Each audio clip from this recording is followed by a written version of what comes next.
Hello and welcome to Zimstek Media.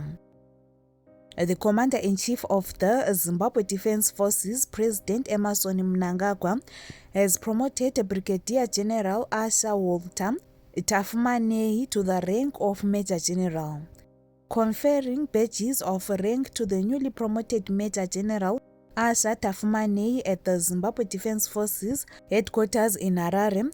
Commander of the Zimbabwe Defense Forces, General Philip Valerio Sibanda, implored the officer to be exemplary. Congratulations to you, Major General Tapfumaneyi, and you are welcome to the ZDF, and we are looking forward to working with you, he said. In his acceptance speech, Major General Tapfumaneyi expressed gratitude to President Mnangagwa for the honor, while extending his appreciation to the ZDF leadership and members for the continued support and trust in his service. For more stories like these, please don't hesitate to like and subscribe.